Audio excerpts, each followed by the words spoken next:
Mm, ¿Aló? Yo, ajá, aquí estoy yo. Ah, sí, el doctor ya está grabando. Ok. Ok, Inténtalo, sí, Marina, ahí otra va. vez. Entonces, empezando con las complicaciones de queratoplastias penetrantes, vamos a empezar con las intraoperatorias. Entre ellas, la primera que podemos tener es la perforación escleral. La perforación escleral ocurre en el momento de hacer fijación del globo ocular para pues, tratar que no se mueva y mantener el ojo pues, lo más fijo posible. Hay varias formas de mantener el ojo fijo y por lo tanto varias formas de perforación escleral. Una de las primeras es la utilización de suturas por detrás del recto superior y el recto inferior y luego se fijan con serafines o con cray para mantener el ojito pues lo más fijo posible. En el momento de hacer esta o de pasar estas suturas, puede causarse la perforación, por eso se recomienda el uso de suturas con agujas Roma. Otra de las formas de fijar el globo ocular, las Bayer-Ruth, son los anillos. Tenemos el anillo de Fjärigan.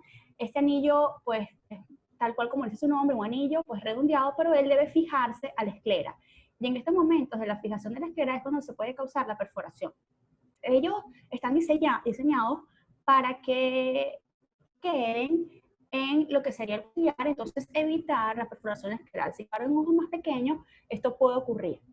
Y otro de los mecanismos de fijación que pueden causar la perforación escleral en el momento de su fijación es el anillo o blefarostato de Magnell y Goldman. Ellos, para su fijación, se recomienda entonces el uso de romas para evitar en lo posible la perforación de la esclera. Cuando tengamos entonces o cuando sospechemos de un paciente con una perforación escleral, lo más importante es hacer un seguimiento muy de cerca de este paciente. En caso de que a través de un fondo de ojo podamos evidenciar la perforación, debemos entonces aplicar crioterapia para evitar el desprendimiento de retina a través del mismo. Otra de las causas intraoperatorias tenemos la trepanación inadecuada. Ayer lo comentaba Ruth, es importantísimo que el botón donante sea un poquito más grande que el botón receptor, aproximadamente 0,25-0,50. Para esto tenemos que revisar incluso 2 o 3 veces cada uno de los trépanos antes de la trepanación. En caso de que pues, esto suceda, que el botón sea más pequeño, el botón donante sea más pequeño que el botón receptor, vamos a tener 3 posibles escenarios. Uno, que sea difícil suturar y que por lo tanto no garantice la hermeticidad de la interfase. Otra, que la sutura quede muy apretada y pueda o bien romper el tejido o causar un colapso de la malla trabecular. Y pues otro escenario es que cause pues más hipermetropía. ¿Qué podemos hacer o cómo lo podemos solucionar? Siempre se recomienda que el botón donante sea trepanado antes que el botón receptor. Sin embargo, hay algunos cirujanos que pues lo hacen al revés. Entonces, si aún no hemos trepanado el botón receptor, lo que tenemos que hacer es trepanar el botón receptor un poco más pequeño que el donante, siempre y cuando cubra todo el defecto de, pues, del mismo. Si ya trepanamos el botón receptor, pues se puede usar el botón donante más chiquito teniendo en cuenta pues las complicaciones que veremos un poquito más adelante que puede pasar cuando un botón es un botón donante más pequeño que un botón receptor. Y si se va a hacer una cirugía combinada en el mismo momento, pues se recomienda al lente intraocular que teníamos pensado colocar, pues adicionarle 2 o 3 dioptrías de hipermetropía para así corregir la hipermetropía ocasionada. También podemos tener un daño del botón donante. ¿Cómo se puede dañar el botón donante? Pues hay muchas formas. Lo principal es el principio de no tocar. Cada vez que tocamos o que mal tocamos el botón donante, podemos estar dañando células endoteliales. Entonces, el botón se puede dañar en el momento de la trepanación. A veces los botones quedan como adheridos. Trépano, no se recomienda usar pinzas para separar el botón del trépano, sino recomiendan por el otro lado instilar goticas de solución balanceada para intentar que él mismo se desprenda. El botón puede caer al piso y se puede contaminar. Y además puede, pues, el botón invertirse, moverse, rodarse, voltearse, entonces pues, hay que tener mucho cuidado. Cualquiera de estas, si no hay otro tejido disponible, puede ser causa de suspensión de la cirugía. Por eso es recomendable primero trepanar el botón donante, porque si trepanamos el receptor y le pasa algo al botón donante, entonces pues nos quedamos con un ojo abierto. Otra de las complicaciones es la membrana de DSM retenida. La membrana de DSM retenida puede ocurrir durante la extracción del botón receptor con tijeras. La hojilla o la valva de la tijera queda por encima de la DSM y se hace pues, la extracción del botón, quedando restos de la DSM de acá abajo. Las recomendaciones de ellos, o las recomendaciones de esto, es luego de realizar la extracción del botón con las tijeras de córnea, verificar con esponjitas de Weck estemos tocando el iris y así estamos seguros de que no vamos a, o que no quedó membrana de DSM allí. ¿Cómo se va a ver o qué es lo que vamos a tener? Se describe como una doble o una pseudo cámara anterior, ya que el humor acuoso, pues entonces va a discurrir entre la DSM y entre el botón nuevo. Aquí lo vemos mejor, podemos ver acá en esta imagen, mire cómo está acá, pues la DSM retenida, y vemos una doble cámara anterior o una pseudo cámara anterior.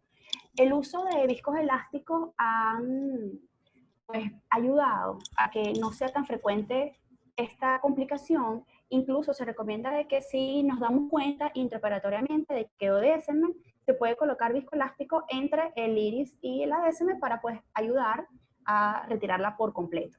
Otra de las opciones que tenemos cuando la membrana de DSM está así retenida es con jack láser, pues hacerle un agujerito, sobre todo en la parte central, recomienda que sean 1 o 2 milímetros centrales, máximo 3, y este sería el resultado. Esto es el mismo paciente antes y después del jack. Ok, también podemos tener lesiones del iris. Estas pueden ser en el momento de la trepanación o bien con las tijeras. En esta imagen que vemos aquí al principio, en este caso es un paciente que tiene una úlcera, una keratitis infecciosa, donde el iris estaba pues adherido o pegado a la córnea, y en el momento de hacer la trepanación, entonces ocurre una iridodiálisis. Okay, estas iridodiálisis o estas lesiones del iris pueden ocurrir o deben ser resueltas, si es posible, intraoperatoriamente, pues en el mismo momento. Se recomienda el uso de prolene, de cera, aguja recta doble armada, o dependiendo de la técnica que el cirujano prefiera. También puede haber daño en la pupila, que como lo vemos acá, a este paciente le hicieron pues una pupiloplastia intraoperatoriamente. Estas complicaciones, estos daños suelen poder diagnosticarse, pueden hacerse intraoperatoriamente para pues, su mejor corrección. Podemos también tener lesiones del cristalino. En cuanto a estas, en el momento de la trepanación, se puede romper la cápsula anterior del cristalino. Si fijan, aquí está como que el cristalino queriendo salirse. En estos casos, lo que debemos hacer es la extracción del cristalino, la aspiración de las masas corticales y colocación de un lente intraocular.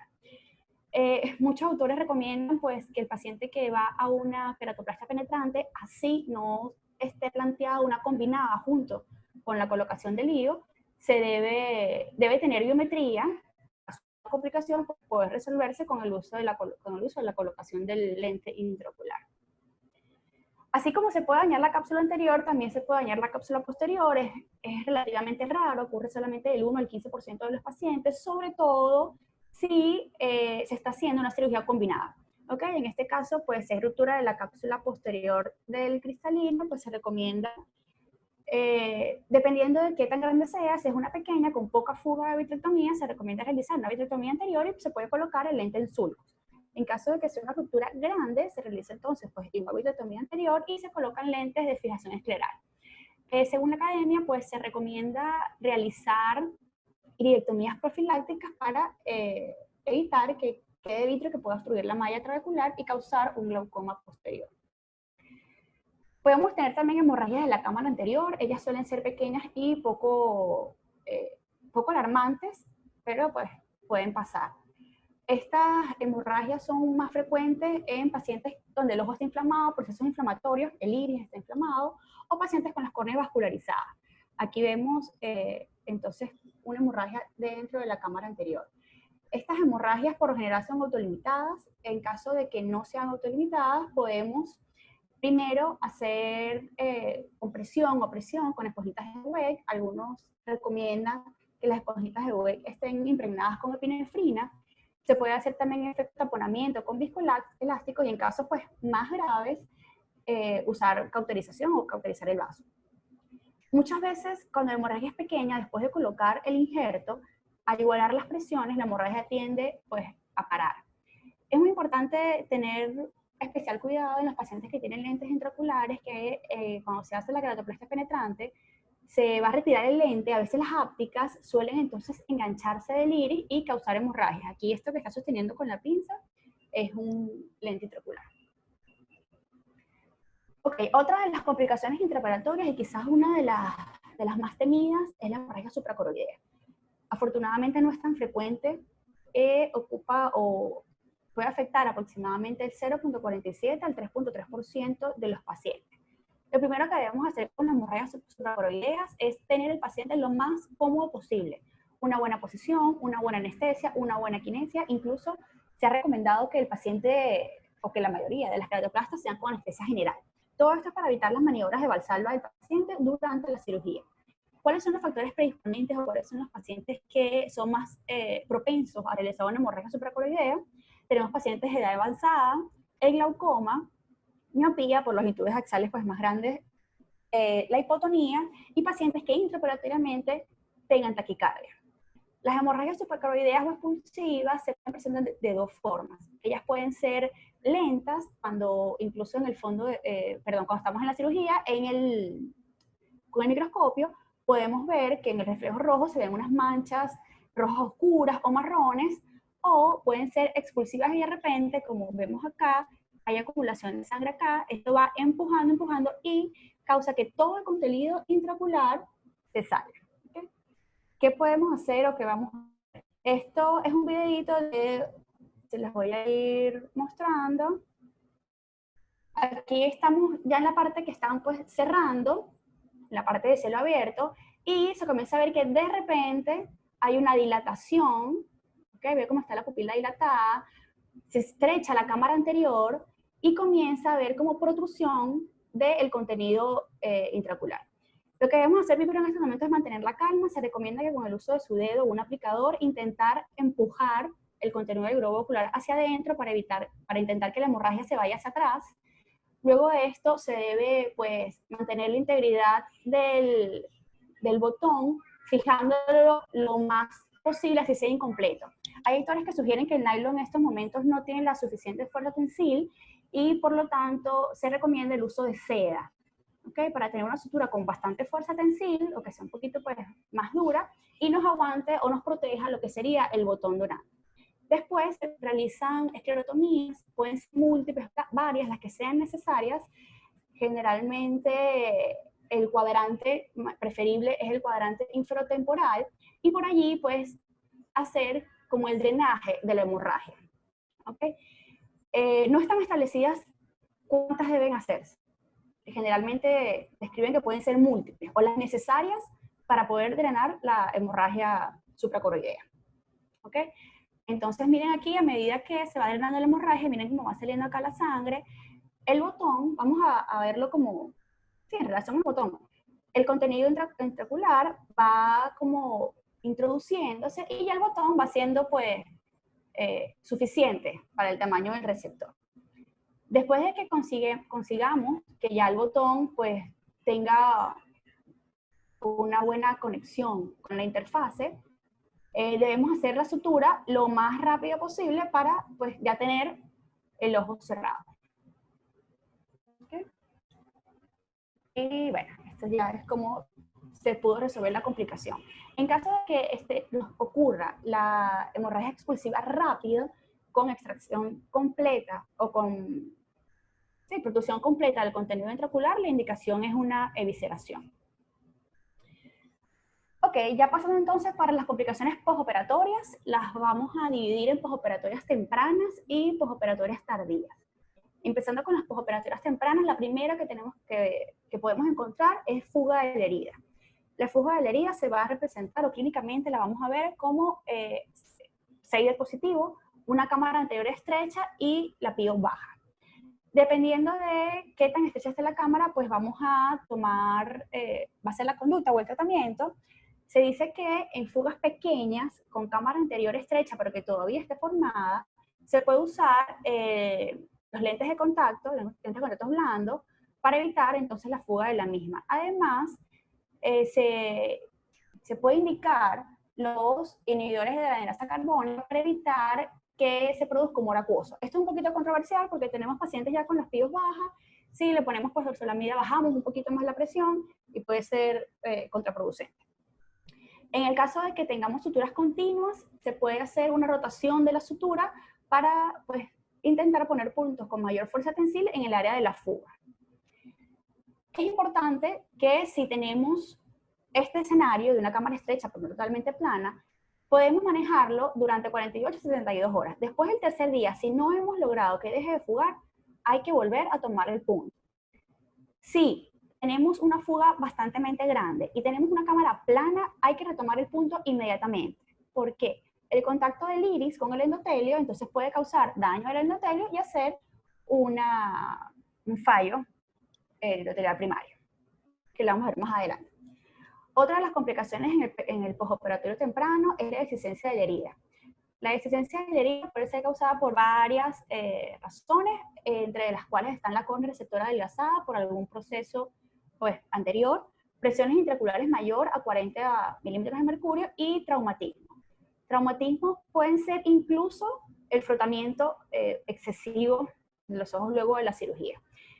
En este caso, el tratamiento, si ocurre o si el paciente pues llega y tenemos la protrusión del iris, tiene menos de 24 a 48 horas, debemos volver a insertar el iris y tomar el punto. Si el paciente pues tiene más de 48 horas con el iris expuesto y es un iris no viable, es un tejido no viable que está necrótico, pues se puede hacer cortar el mismo y reposicionar. Ahora, el corte del iris protuyente también es un poquito controversial porque puede causar entonces mucha fotofobia o mucho deslumbramiento. Ok, entonces, siguiendo con las complicaciones postoperatorias tempranas, vamos a tener varios problemas relacionados con la sutura.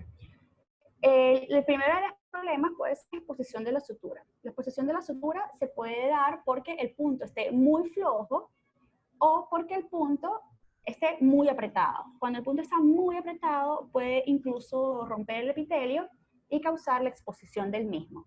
Un punto que esté expuesto porque esté muy delgado se debe retirar inmediatamente, ya que puede ser fuente de infección o fuente de vascularización del punto, que más adelante veremos lo malo que es. Y un punto que esté muy apretado puede causar un astigmatismo, que, bueno, no es tan grave, pero lo podemos manejar posteriormente. También podemos tener la ruptura de una sutura.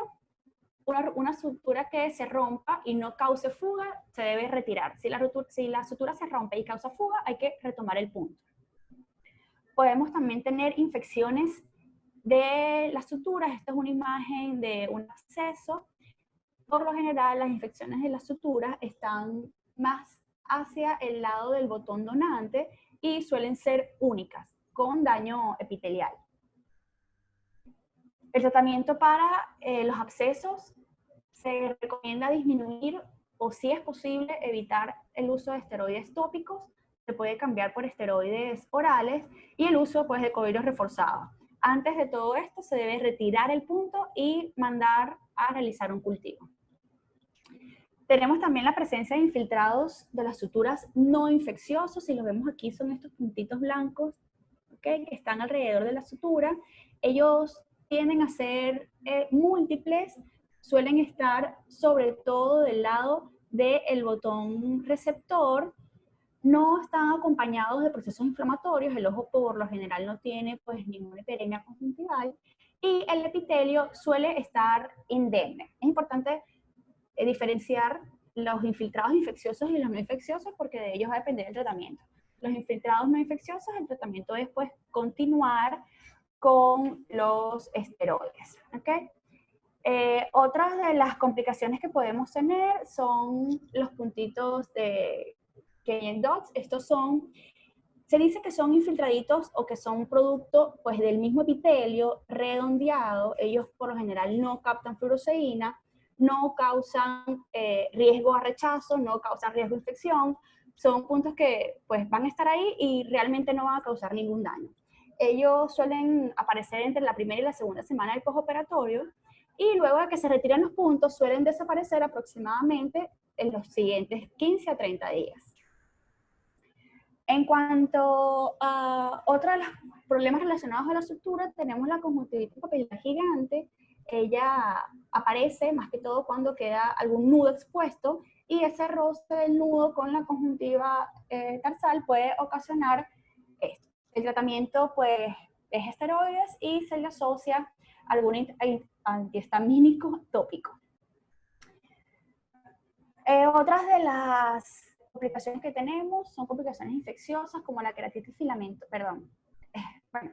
complicaciones son las queratitis filamentosas, ocurren aproximadamente en el 27% de los pacientes, es decir, que es bastante frecuente. En esta pues vamos a tener filamentos en el área central.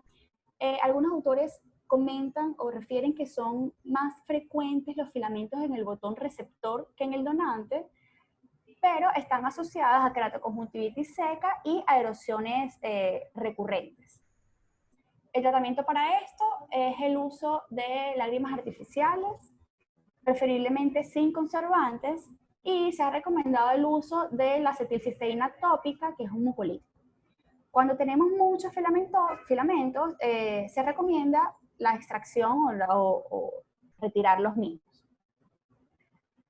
Ok, otra de nuestras complicaciones es el efecto epitelial persistente. ¿Okay? Se dice que en los primeros 7 días, máximo 14, ya el botón debe estar completamente epitelizado, y en caso de que no sea, podemos asociarlo a ojos secos, keratoconjuntivitis, blefaritis, triquiasis, ectropion o entropion y la insuficiencia límbica.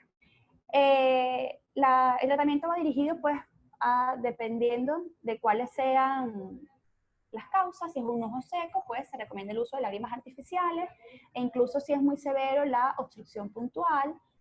Las keratoconjuntivitis, pues el tratamiento, igual que la blefaritis, pues el tratamiento con esteroides antibióticos tópicos, y en caso de ser muy graves, el uso de lentes de contacto terapéuticos.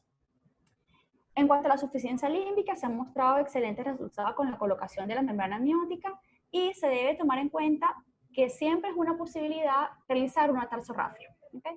A pesar de que parezca un poquito, pues quizás exagerado, es preferible hacer una tarsorrafia que perder un injerto.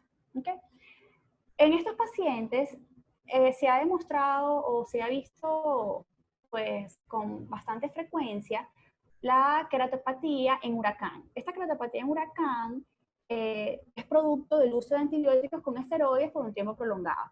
Se dice que empieza en el centro y se distribuye a manera centrífuga hacia la periferia.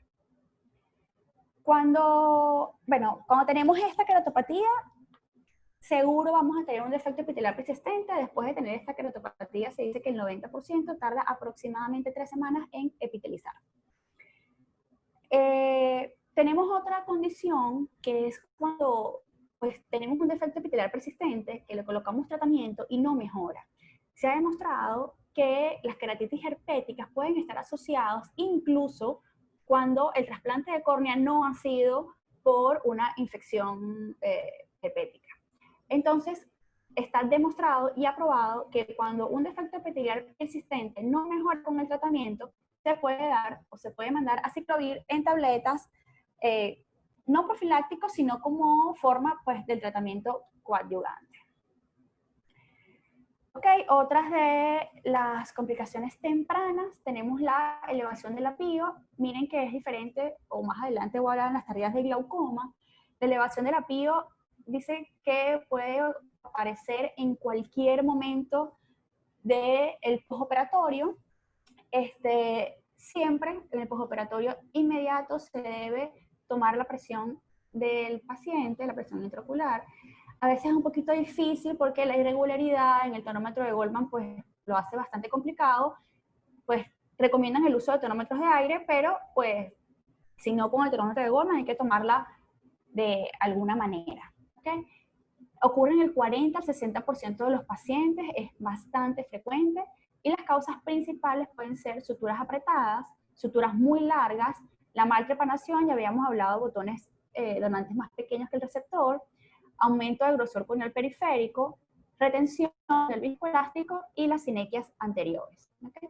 El tratamiento va a ir dirigido pues, a cada una de estas causas, pero en general todos deben tratarse, todos se deben colocar hipotensores. ¿Okay? Otra de las complicaciones es la inflamación postoperatoria severa. ¿Okay? Esta inflamación pues ocurre en pacientes que no responden del todo bien a el esteroide tópico o que no han cumplido el esteroide tópico. Y lo que vamos a tener es una malla pues, de fibrina bastante grande. El tratamiento de esto es esteroides tópicos, de ser posible horario, midriáticos, pues para evitar las sinequias. En caso de que el esteroide tópico no sea suficiente, se ha recomendado el uso de esteroides perioculares, principalmente la triamcinolona, y recientemente se ha utilizado o se ha demostrado el uso del activador tisular de plasminógeno intracamerular. La dosis que se ha recomendado o la dosis que se ha venido usando es aproximadamente 5 microgramos, perdón. Y ella lo que pues va a hacer es desintegrar la malla de fibrina. Esto es un paciente antes de la inyección de activador de tisular plasminógeno y aquí lo vemos 2 días después. Miren que ya la malla pues prácticamente no está. Otra de nuestras complicaciones son las sinequias anteriores, generalmente o son más frecuentes en los trasplantes corneales grandes, mayores a 8.5 milímetros. Ellas pues van a causar aumento del apío y pues por lo tanto deben ser tratadas.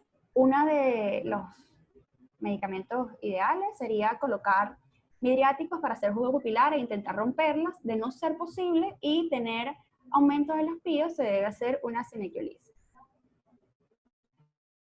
El bloqueo pupilar es otra de nuestras complicaciones.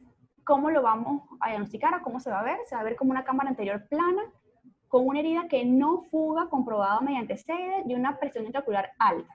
Es importante lo de la presión intraocular alta porque hay que diferenciarlo de las hemorragias coroideas que cursan también con cámara anterior plana, sin una herida que fugue, pero tienen las píos bajas. Entonces, básicamente lo que va a pasar es que el iris se va a adherir a la cápsula anterior de cristalino y el humor acuoso no va a tener por dónde salir, como ven aquí, y pues va a quedar. El tratamiento para esto es hacer una iridectomía en Jack Láser. Además, pues, del tratamiento hipotensor. El uso de los midriáticos, pues, se recomienda para intentar romper esta sinequia. El ifema es una complicación realmente bastante rara, sin embargo, pues, ocurre, lo vemos acá, ¿ok? Aumenta el riesgo de ifema cuando intraoperatoriamente tenemos algún heridiodiálisis o alguna pues, procedimiento en el iris que pueda sangrar. El tratamiento, pues tratamiento igual que un ifema, los hipotensores, esteroides, midriáticos o topicamida, y en caso de que el ifema se mantenga por más de 7 días, o que tenga presiones intraoculares altas por más de 7 días, se debe realizar un lavado de cámara. También tenemos el síndrome de Urre-Zavalia. Él ocurre en el 5.8% de los pacientes solamente con queratocono. Esta complicación solo ocurre en las queratoplastas penetrantes por queratocono y se manifiesta como una atrofia del estroma del iris que va a causar isquemia en el músculo dilatador en el esfínter del iris. Por eso es que el paciente va a estar dilatado, puede cursar con hitropio mubial, sinequias posteriores y, si ven aquí, unas discretas opacidades subcapsulares. Otra de las complicaciones es la falla endotelial primaria. La falla endotelial primaria se define como un botón donante que nunca transparentó, ¿okay? Ni siquiera en el momento, ni siquiera en el preoperatorio, pues en el postoperatorio inmediato. ¿Por qué puede ocurrir esta falla endotelial primaria? Puede haber una función endotelial inadecuada, pues ya del botón donante. Un endotelio donante no saludable, se dice que el botón donante debe tener por lo menos 2000 células. Preservación inadecuada del tejido, bueno, desde los conservantes hasta la refrigeración.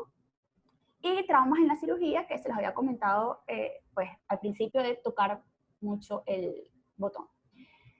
Se recomienda por lo menos esperar 2 meses que el botón no transparente para poder hablar de una falla endotelial primaria. En este caso, el tratamiento es reemplazar el botón.